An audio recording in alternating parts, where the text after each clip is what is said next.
If you're exhausted before the week even starts, this video is for you. Not tired in a dramatic way, not burned out in a headline way, just quietly drained. You wake up knowing there are things to do, but your energy doesn't match the list. And the longer that goes on, the harder it becomes to trust yourself. This video is not about productivity. It's about survival level planning. Because most planning systems assume energy you don't have. They assume motivation, focus, and optimism. When energy is low, those systems fail. And when they fail, people blame themselves. They shouldn't. Low energy doesn't mean you're incapable. It means your system needs to change. Let's talk about why the usual advice breaks down. Most weekly plans are built around output.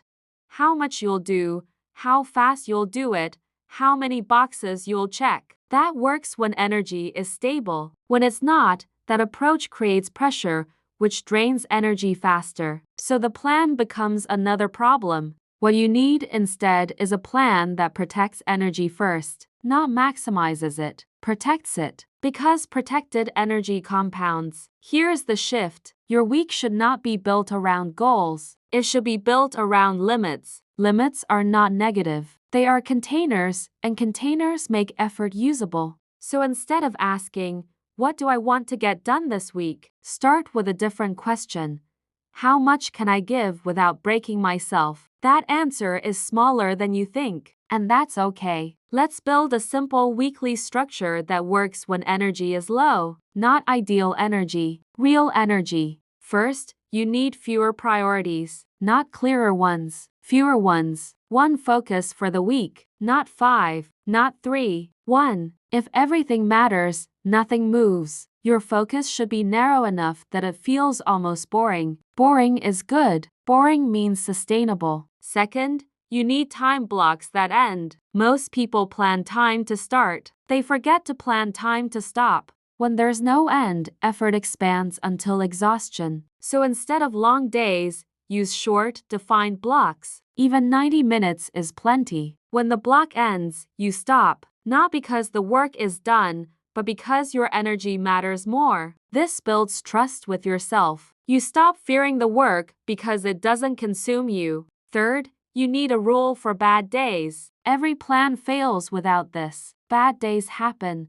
Low focus days, emotionally heavy days, foggy days. If your plan only works on good days, it's fragile. So you need a fallback. On bad days, your only goal is maintenance. One small task. One simple action. Something that keeps the thread unbroken. That's it. Maintenance weeks still count. This is where people usually push back. They worry that going slower means falling behind. But here's the truth.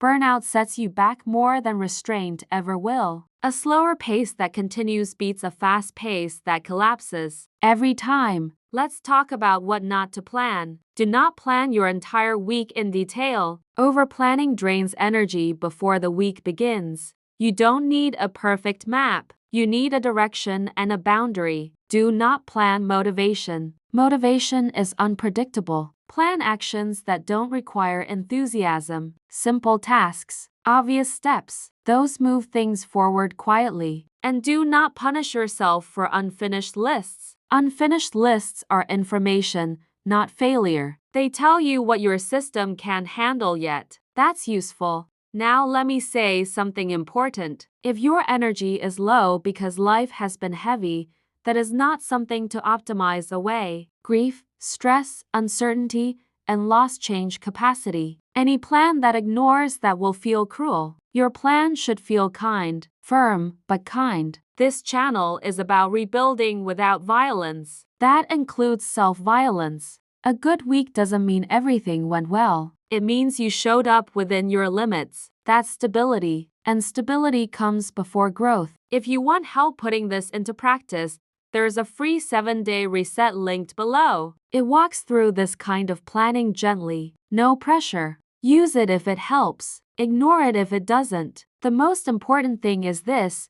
You don't need more discipline. You need a plan that matches your reality. And it's okay if that reality is slower than you expected. Slow doesn't mean stuck. It means steady. Take care of yourself. We'll keep building this one step at a time.